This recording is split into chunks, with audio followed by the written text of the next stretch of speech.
Hello दोस्तों, tricks for all students में आप सभी का एक बार फिर से स्वागत है। दोस्तों, आज की इस वीडियो में हम ideas and institutions in Indian political thought का एक यूनिट है सभा और समिति को काफ़ी डिटेल में कवर करेंगे। देखिए दोस्तों, प्लीज़ वीडियो में एंड तक बने रहना ताकि आप सारी बातें आसानी से समझ सकें।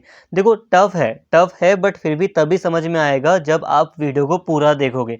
बिना वीडियो को पूरा देखे आप अगर कहोगे कि टफ है, मुझे कुछ नहीं समझ में आया, तो ये गलत बात है। प्लीज़ वीडियो पूरा देखना। और एक बहुत अच्छी बात है कि कम से कम आपको सारी नॉलेज दी जा रही है।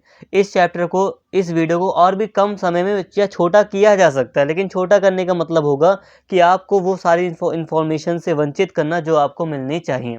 मेरा उद्देश्य है कि मैं आपको सारी इन्फॉर्मेशन दूँ। प्लीज़ वीडियो में एंड तक बने रहना ताकि मेरा उद्देश्य पूरा हो सके। ये नहीं कि मैं बस आपको मतलब अपनी वीडियो में बनाए रखना चाहता हूँ, इसीलिए मैं ये ऐसी बातें बोल रहा हूँ, ऐसा बिल्कुल भी नहीं है। तो देखिए दोस्तों, बिना इधर उधर की बातें किए डायरेक्टली अब हम बात करते हैं कि आखिर सभा और समिति का क्या मतलब होता है। देखिए दोस्तों, सभा और समिति से काफ़ी डिटेल में कवर करना है, तो डायरेक्टली अब बात करते हैं कि आखिर क्या है ये। तो यहाँ पे हम नोट्स के जरिए इनको समझने का प्रयास करते हैं। सामान्यतः यह माना जाता है कि लोकतंत्र, गणतंत्र और संसद ये आधुनिक पाश्चात्य राजनीतिक व्यवस्था की संकल्पना है। परंतु प्राचीन भारतीय चिंतन व साहित्य में शासन संबंधी राजनीतिक संस्थाओं का उल्लेख मिलता है। देखो दोस्तों, कहने का मतलब है कि गणतंत्र यानी कि लोकतंत्र, संसद, लोकतंत्र, ये जो विचार है ना, रिपब्लिक हो गया, डेमोक्रेसी हो गया, पार्लियामेंट का ये जो विचार है, ऐसा माना जाता है कि इसका जो उद्भव है, इसका जो विकास है, वो पाश्चात्य राजनीति में हुआ है। यानी कि पाश्चात्य राजनीति का मतलब जो यूरोपीय संस्कृति रही है, जो पश्चिमी यूरोप या जो अमेरिका का जो विचार रहा है, सिद्धांत रहा है, वहाँ से ये विचारधाराएं या इनका ये जो शासन व्यवस्था है वो सामने आई हैं, ऐसा माना जाता है। ठीक है, ऐसा माना जाता है कि अमेरिका या पश्चिमी यूरोपीय जो देश हैं, वहाँ से लोकतंत्र, गणतंत्र और संसद का विचार या ये जो राजनीतिक व्यवस्था है, इनका विचार सामने आया है। लेकिन ऐसा नहीं है। जब हम प्राचीन या एंशिएंट इंडिया को हम देखते हैं, तो वहाँ पर भी हमें ऐसे चिंतन या ऐसे हमें विचार देखने को मिल जाते हैं, ऐसी राजनीतिक संस्थाएं हमें देखने को मिलती हैं। ऋग्वेद में सर्वप्रथम गणतंत्र शब्द का उल्लेख 40 बार और अथर्ववेद में 9 बार किया गया है। संघ अथवा संसद की कार्यप्रणाली का वर्णन महाभारत के शांति पर्व, धर्मशास्त्र, स्मृति ग्रंथ व बौद्ध ग्रंथों में विस्तार से किया गया है। यह कहना अतिशयोक्ति यानी कि झूठ नहीं होगा कि गणतंत्र व लोकतंत्र जैसी राजनीतिक संस्थाओं का विकास भारत में वैदिक युग से ही प्रारंभ हो गया था। वैदिक कालीन राजनीतिक व्यवस्था में प्रातिनिधिक संस्थाओं के रूप में सभा और समिति और विदत होगा, विदय नहीं होगा, विदत यहाँ पे था है, या की जगह विदत का उल्लेख मिलता है।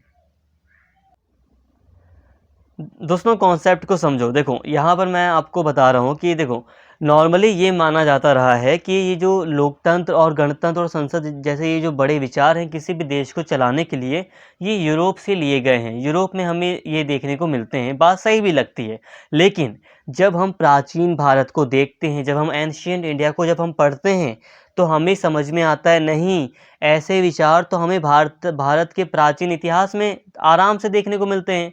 एक्चुअली बात यहाँ पर की जा रही है कि ये जो संसद और ये गणतंत्र का जो ये विचार है ना, ये प्राचीन भारत में भी रहा है। ठीक है, ये कोई नया विचार नहीं, ये यूरोप का विचार नहीं। अगर हम कहें कि ये यूरोप का विचार है तो ये गलत होगा। ये विचार प्राचीन भारत में विद्यमान रहे हैं। हम जब ऋग्वेद को पढ़ते हैं, जब हम महाभारत को देखते हैं, तो हमें लोकतंत्र या गणतंत्र से संबंधित कई सारी बातें नज़र आती हैं, कई सारी संस्थाएं देखने को मिलती हैं, जिन्हें हम सभा और समिति के रूप में पढ़ेंगे भी। विदत भी एक संस्था थी जो कि सभा समिति की ही तरह एक स्वतंत्र संस्था थी, जो कि एक लोकतांत्रिक संस्था भी आप जिसे हम कह सकते हैं। तो सभा, समिति, विदत, ये क्या है? ये लोकतांत्रिक संस्थाएं हैं जो हमें प्राचीन भारत के इतिहास में देखने को मिलती हैं।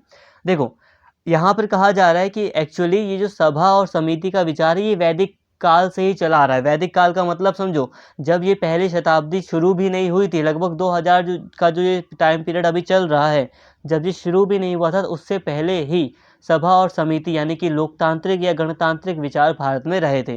देखो, जब हम भारत के विकास को हम देखते हैं या भारत के इतिहास को देखते हैं, ठीक है, इतिहास को जब हम देखते हैं तो हमें सबसे पहले हड़प्पा सभ्यता दिखती है। क्या दिखती है? हड़प्पा सभ्यता हमें देखने को मिलती है, जो कि आज से लगभग 4000 साल पहले थी। 4000 साढ़े 4000 साल पहले हमें हड़प्पा सभ्यता देखने को मिलती है। लेकिन हड़प्पा सभ्यता में हमें कुछ ज़्यादा जानकारी नहीं है। इसके बाद फिर हम आ जाते हैं हड़प्पा सभ्यता के बाद, हमें हड़प्पा सभ्यता के बाद क्या देखने को मिलता है? हमें देखने को मिलता है वैदिक काल। हड़प्पा सभ्यता के बाद आता है वैदिक काल। वैदिक काल लगभग 1500 ईसा पूर्व से 600 ईसा पूर्व तक के आसपास लग का टाइम पीरियड है, उस समय माना जाता है। लगभग आज से आप कह लो यही 3500 साल पहले से लेकर ये 2500 साल पहले, लगभग काफ़ी लंबे समय तक ये रहा था। लगभग आप इससे ये मान कर चलो कि 3000 साल पहले की बात हो रही है, ठीक है, वैदिक काल में। तो वैदिक काल में भी कहा जाता है कि सभा और समिति के नाम से जो लोकतांत्रिक विचार हैं, जो लोकतांत्रिक संस्थाएं, वो देखने को हमें मिलती हैं। यहाँ तक बातें क्लियर होंगी, आई होप यहाँ तक आपको समझ में आया होगा। यहाँ पे देखो, हो सकता है कि आप लोगों को ऋग्वेद या अथर्ववेद के बारे में कुछ ना पता हो, तो इनको भी मुझे बताना पड़ेगा। अब कीवर्ड्स को एक्सप्लेन करना पड़ता है ताकि आप कनेक्ट कर पाओ। देखो, भारत के इतिहास के 4 वेद रहे हैं, ठीक है। भारत में जो हम इतिहास देखते हैं तो वैदिक काल के बारे में हमें वेदों से बहुत ज़्यादा जानकारी मिलती है। इसके अलावा उपनिषद हैं, पुराण हैं, ये हमें इतिहास के बारे में बताते हैं, काफ़ी नई जानकारी हमें देते हैं। जो भारत में जो हिंदू का जो पूरा हिंदू जो व्यवस्था रही है उसके बारे में भी ये बताते हैं, राजनीतिक व्यवस्था के बारे में भी हमें बताते हैं। तो काफ़ी जानकारी हमें वेदों से प्राप्त होती है। लेकिन यहाँ पर बात हो रही है ऋग्वेद और अथर्ववेद की। तो देखो, ऋग्वेद और अथर्ववेद चारों वेदों में से 2 वेद हैं। अब ऋग्वेद का काफ़ी महत्वपूर्ण स्थान है, इसी में वर्ण व्यवस्था से संबंधित बातें भी शामिल हैं, ठीक है।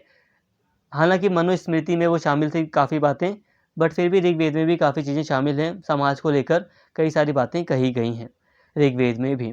अब ऋग्वेद में हमें कई सारे श्लोक देखने को मिलते हैं, ठीक है। ऋग्वेद हो गया, अथर्ववेद हो गया, यहाँ पर हमें श्लोक देखने को मिलते हैं जिसमें कई शब्दों का प्रयोग किया गया है और उनके आधार पर हम इतिहास को समझने का प्रयास करते हैं। जब हम गणतंत्र शब्द की बात करते हैं तो ऋग्वेद में हमें ये सबसे पहले दिखाई देता है कि ऋग्वेद में गणतंत्र शब्द का प्रयोग किया गया है। और कितनी बार किया गया? 40 बार इस शब्द का प्रयोग किया गया है। अथर्ववेद में 9 बार इस शब्द का प्रयोग किया गया है। अब ये इतने पुराने ग्रंथ हैं और इसमें इस गणतंत्र शब्द का प्रयोग क्या दर्शाता है? ये दर्शाता है कि उस समय गणतांत्रिक संस्थाएं रही थी, ठीक है। इसके अलावा हमें महाभारत के शांति पर्व, महाभारत एक किताब समझ लो पूरी की पूरी, ठीक है, महाभारत, उसका एक पार्ट है, उसका एक लेसन है शांति पर्व। शांति पर्व के अंतर्गत भी हमें कई सारी चीज़ें ऐसी लोकतांत्रिक संस्थाओं के बारे में जानकारी मिलती है। धर्मशास्त्र हो गए, स्मृतियाँ हो गई, बौद्ध ग्रंथ हो गए। अब बौद्ध ग्रंथ तो हमें साफ तौर पर बताते हैं, गणतंत्र से संबंधित बातें साफ तौर पर ये बताते हैं। देखो, गण और संघ नाम से 2 संस्थाएं काम करती थी जिसमें कई सारे कबीले के राजा मिलकर शासन करते थे और कबीले के सरदार को चुना जाता था। तो ऐसे बौद्ध ग्रंथों से हमें बहुत सारी जानकारी मिलती है जो कि गणतांत्रिक विचार हैं, है ना। जो बुद्ध थे, जो गौतम बुद्ध थे, वो कहाँ से आए थे? जो महावीर थे वो कहाँ से आए थे? जैन धर्म के जो प्रमुख व्यक्ति हैं महावीर, वो कहाँ से आए थे? वो क्षत्रिय धर्म के लोग थे, लेकिन वो गणतांत्रिक कबीलों से संबंधित थे, ठीक है। वो राजकुमार थे, लेकिन वो कहाँ के राजकुमार थे? वो गणतांत्रिक कबीलों से संबंधित थे, वहाँ पे गणतंत्र था। तो भारत के इतिहास में हम देखते हैं कई जगह पर हमें गणतंत्र भी देखने को मिलता है जहाँ पर कई सारे कबीले मिलकर शासन करते थे। कबीले के प्रमुख पर काफ़ी गहरा नियंत्रण होता था कबीले के लोगों का। तो यहाँ तक आपको बातें क्लियर होंगी, ठीक है। और सभा और समिति के रूप में ही ये गणतंत्र हमें देखने को मिलता है। यहाँ पर सभा और समिति को आप ये मानकर चलें कि ये लोकतांत्रिक संस्थाएं थी प्राचीन समय की। देखिए दोस्तों, बहुत ज़्यादा डिटेल में पढ़ाना पड़ रहा है ऐसा इसलिए क्योंकि मुझे लगता है ना कि कुछ चीज़ें आपको नहीं पता होंगी, इसलिए अब कीवर्ड समझाने के चक्कर में थोड़ा टाइम लग जाता है। ऋग्वेद और अथर्ववेद में इसका वर्णन किया गया है। जिस प्रकार अर्कोपेगस यूनानी लोगों में, क्यूरिया रोमन में, वैसे ही भारत में सभा व समिति की भूमिका थी। सभा को जनता और परिषद भी कहा जाता था, ठीक है। देखो, अगर हम बात करते हैं यूनान की, यूनान एक ग्रीक कंट्री है, ठीक है, आपको दिख जाएगी। जब हम यूरोप को देखते हैं तो पूर्वी यूरोप में आप देखोगे नीचे की साइड, आपको पूर्वी यूरोप में यूनान एक कंट्री देखने को मिलेगी। तो यूनानी लोगों के बीच एक संस्था फेमस थी, अर्कोपेगस, जो एक लोकतांत्रिक संस्था थी। उसी तरह एक रोम जो इटली में प्रमुख है, तो रोमन जो साम्राज्य वगैरह था वहाँ पर भी क्यूरिया नामक एक संस्था देखने को मिलती है, जो कि लोकतांत्रिक संस्था जिसे हम कह सकते हैं।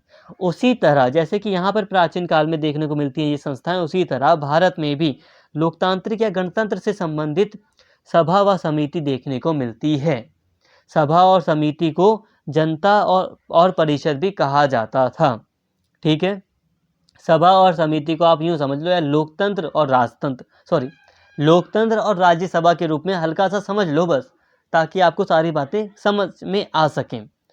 प्राचीन संस्कृत ग्रंथों में सभा, समिति, विदत, ठीक है, विदत, संग्राम और परिषद जैसी जनप्रिय संस्थाओं का उल्लेख किया गया है।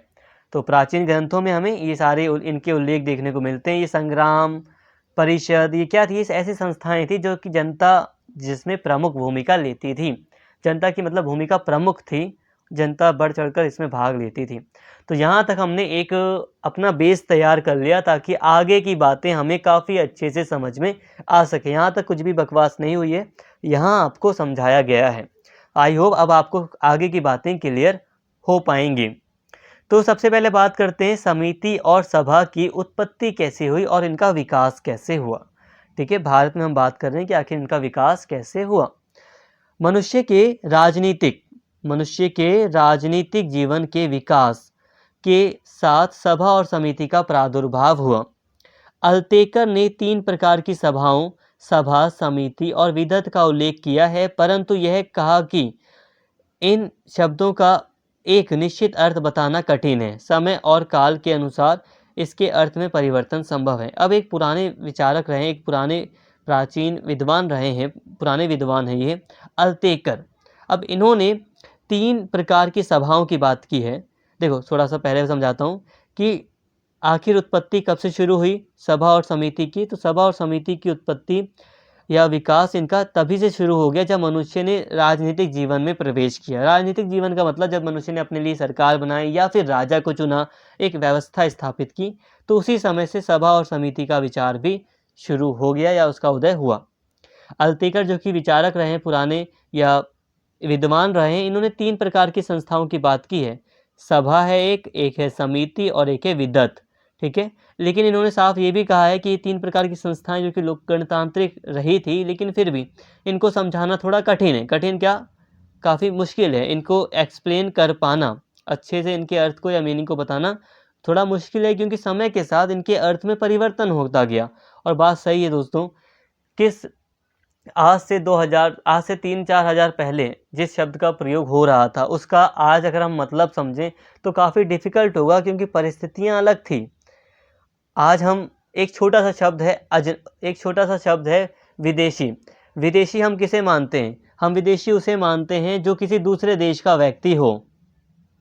लेकिन आज के टाइम पर हम मान रहे हैं ना कि दूसरे देश का व्यक्ति हमारे लिए विदेशी होता है, लेकिन आज से कुछ सालों पहले, कुछ ज़्यादा नहीं, आज से 150-200 साल पहले की सिर्फ इतनी सी बात करें तो एक गांव के व्यक्ति के लिए एक शहर का व्यक्ति विदेशी होता था। मतलब अगर शहर से कोई व्यक्ति जाता था गांव में, कोई बहुत एक शहर है जहाँ से कोई व्यक्ति कोई किसी दूसरे गांव में, दूर दराज के गांव में जाता था, तो गांव के लोग उसको विदेशी कहते थे, शहरी बाबू कहते थे, अजनबी कहते थे, जिसका साफ मतलब था कि किसी दूसरे जगह से आया हुआ व्यक्ति। लेकिन आज तो हम ऐसा नहीं मानते। आज हम विदेशी शब्द का मतलब तो ऐसा नहीं है ना, विदेशी शब्द हम उसी के लिए यूज़ करते हैं जो किसी दूसरे देश से आया हो। लेकिन नहीं, पहले एक ही देश में अगर कोई व्यक्ति शहर से गांव जाता था तो उसके लिए वो विदेशी शब्द का यूज़ कर लेते थे लोग, गांववासी। तो कितना फ़र्क पड़ जाता है समय का, परिस्थितियों का, इसीलिए इनको एक्सप्लेन करना काफ़ी डिफ़िकल्ट है।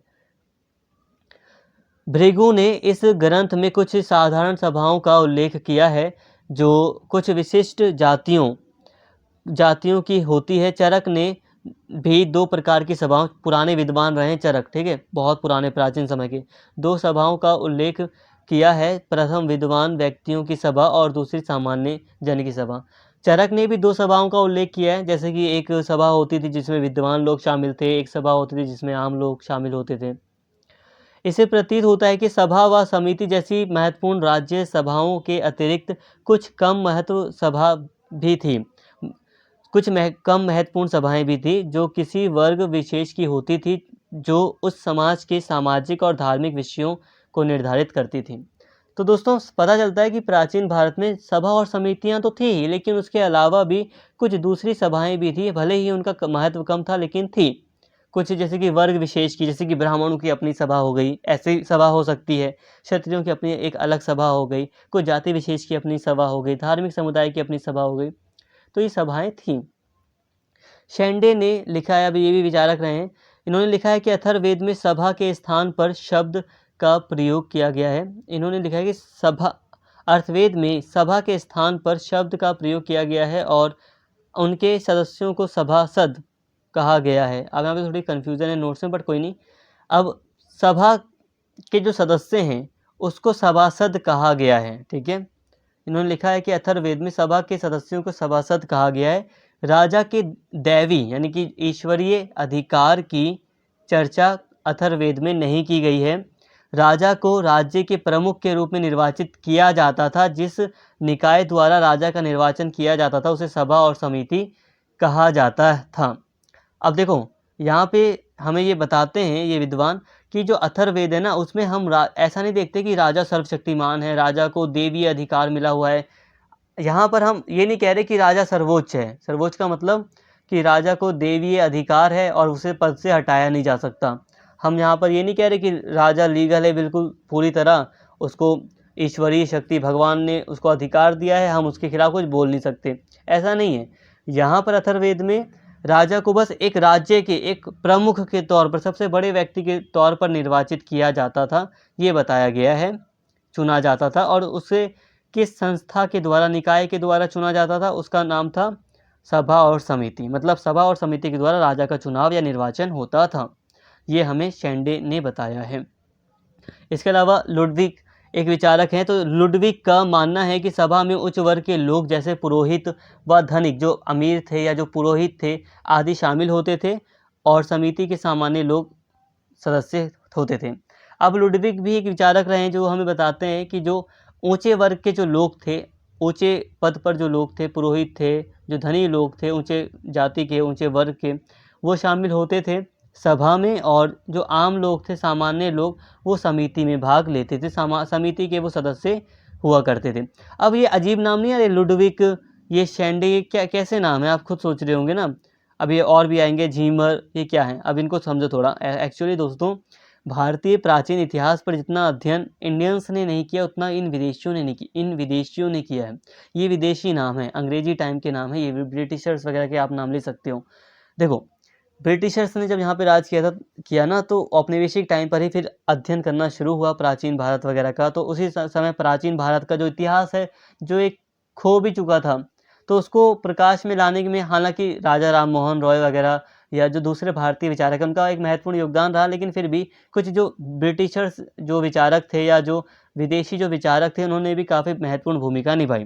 अब इन विचारकों ने भी भारतीय राजनीतिक चिंतन पर काफ़ी गहराई से अध्ययन किया और अपने अपने विचार इन्होंने प्रस्तुत किए भारतीय राजनीतिक व्यवस्था को लेकर। जो प्राचीन भारत में जो चीज़ें प्रचलित थी उस पर इन्होंने अपने अपने विचार व्यक्त किए हैं, जिसको अब हम पढ़ रहे हैं। एक्चुअली इन्होंने ना काफ़ी गहराई से अथर्ववेद हो गया, ऋग्वेद हो गया, इन पर अध्ययन किया।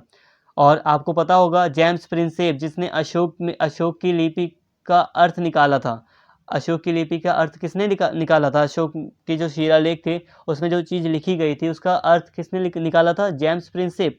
कोई वो थोड़ी ना था, वो मतलब भारतीय मूल का व्यक्ति थोड़ा ना था वो। तो ये इन लोगों ने काफ़ी अध्ययन किया था और इसीलिए इनके विचारों को भी हम पढ़ रहे हैं, ये भी काफ़ी महत्वपूर्ण है हमारे लिए। इसके अलावा हम झीमर को देखते हैं, तो झीमर लिखते हैं कि ग्राम संस्था के रूप में सभा और संपूर्ण जन के केंद्रीय परिषद के रूप में समिति कार्य करती थी। वो कहते हैं कि जो सभा थी वो एक ग्राम संस्था थी, गांव की एक संस्था समझ लो, जिसमें ज़्यादातर ग्रामीण शामिल थे, और जन केंद्रीय परिषद के रूप में, और जिसमें ज़्यादा से ज़्यादा जनता शामिल थी, उसमें उसे हम समिति कहते थे, और वो समिति जन केंद्रीय परिषद के रूप में कार्य करती थी। हिलेब्रांड का मानना है कि सभा व समिति दोनों ही थी। जिस स्थान पर लोग एकत्रित होते थे उस स्थान को सभा व एकत्रित समूह को समिति कहते थे। अब यहाँ पे थोड़ी अलग बात आ रही है लेकिन इम्पॉर्टेंट है। देखो हिलेब्रांड का मानना है कि जहाँ पर लोग इकट्ठा होते थे, ठीक है, जिस स्थान पर लोग इकट्ठा होते थे उसको सभा कहते थे, ठीक है, और एकत्रित समूह, और जो लोग इकट्ठा हुए हैं, जो समूह हैं, उसको समिति कहते थे। ये इनका मानना है, ये भी एक विचार है। एन लॉ लिखते हैं कि संस्कृत ग्रंथों में इन संस्थाओं के लिए विभिन्न शब्दों का प्रयोग किया गया है, जैसे परिषद, विदत, संगति, सभा और समिति। अब ये लिखते हैं कि ये जो संस्थाएं थी, सभा और समिति, जिसे हम कॉमनली सभा समिति कहते हैं, इन संस्थाओं के लिए कई सारे नाम हैं। सभा है, समिति है, इसके अलावा संगति भी बोला गया है, विदत भी बोला गया है, परिषद भी बोला गया है। जब हम प्राचीन इतिहास को पढ़ते हैं तो हम देखते हैं कि संगति बुलाई गई थी। अभी क्या है, संगति का मतलब सभा बुलाई गई थी। जैसे कि बौद्ध संगति बुलाई गई थी अशोक के द्वारा, मतलब एक सभा बुलाई गई थी बौद्ध भिक्षुओं की, वो है ये। वैदिक ग्रंथों में सभा सामान्यतः दो अर्थों में वर्णित किया गया है। पहला वैदिक लोगों की सभा और दूसरा वह स्थान जहां लोग एकत्रित होते थे।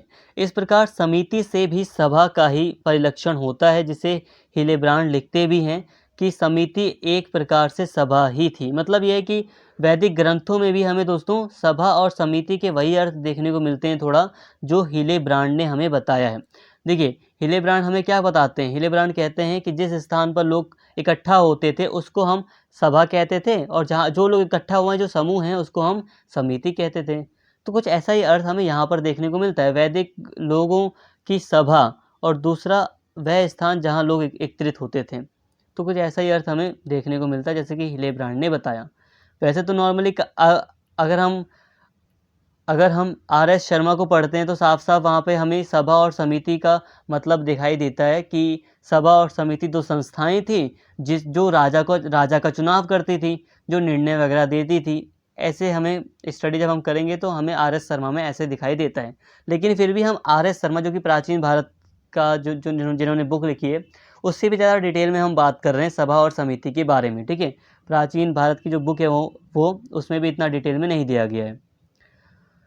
घोषाल लिखते हैं कि वैदिक काल में भारत में दो जनप्रिय विधान परिषद थी, परंतु उनकी कार्य और भूमिका को निश्चित रूप से वर्णित करना संभव नहीं है। अब ये विद्वान है, ये कहते हैं कि दो संस्थाएं प्रचलित थी, ठीक है। ये भी मान रहे हैं कि प्राचीन भारत में वैदिक काल में या प्राचीन भारत में दो संस्थाएं थी जो कि जनप्रिय विधान परिषद थी, मतलब जनता उसमें काफ़ी पार्टिसिपेट करती थी, जनता का उसमें प्रभुत्व था।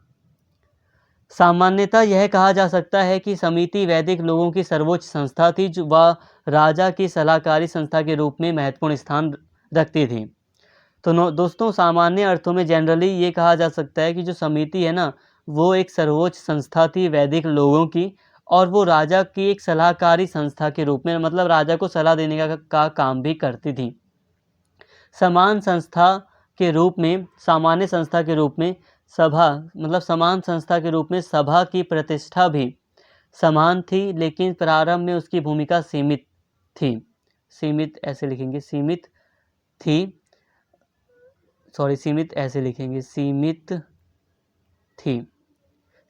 सभा और समिति दोनों को बहस का अधिकार था। देखो दोस्तों, यहाँ कहा जा रहा है कि वैसे तो जो समिति है वो एक सर्वोच्च संस्था थी और राजा को एक सलाह देने वाली वो संस्था थी, और एक उसका महत्वपूर्ण स्थान था उस समय। लेकिन जो सभा है, सभा का भी लगभग समिति के जितना ही स्थान रहा था, लेकिन फिर भी शुरू में ये देखा गया कि समिति के मुकाबले सभा का जो महत्व था वो थोड़ा कम था, सभा की भूमिका थोड़ी सीमित थी। हालांकि दोनों को एक बराबर अधिकार प्राप्त था बहस करने का, डिबेट करने का।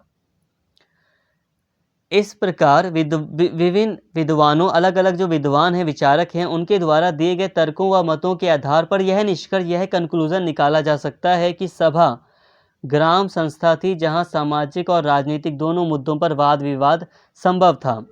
समिति विद्वानों की एक राजनीतिक संस्था थी जिसका कार्य केंद्रीय शासन की विधायिका जैसा था।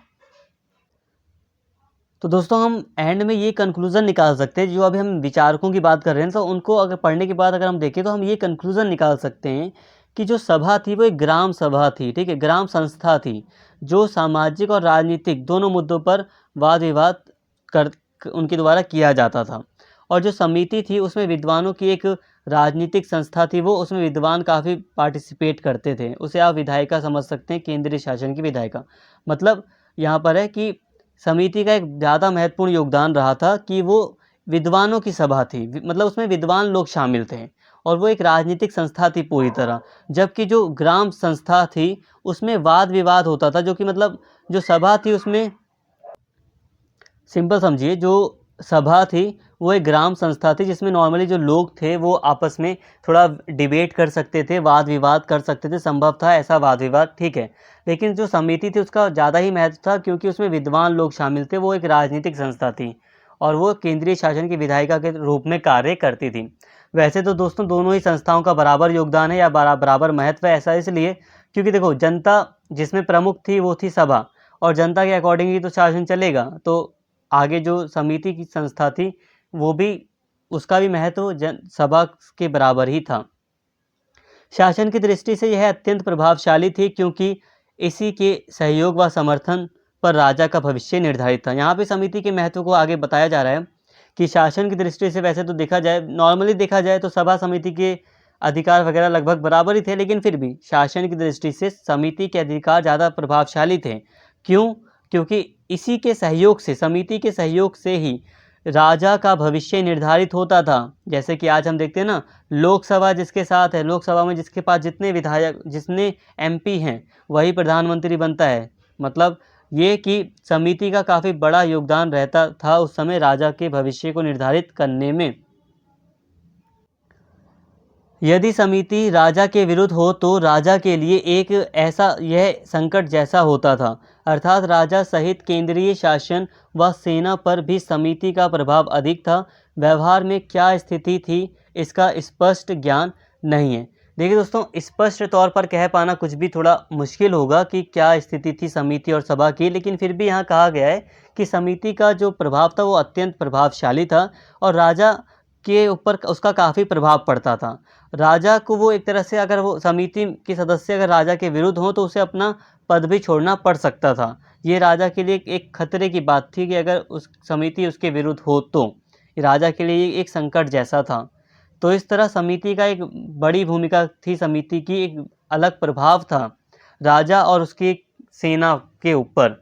तो दोस्तों यहाँ पर हमें समिति और सभा के बारे में कई सारे विद्वानों के द्वारा कई सारी बातें बताई गई हैं।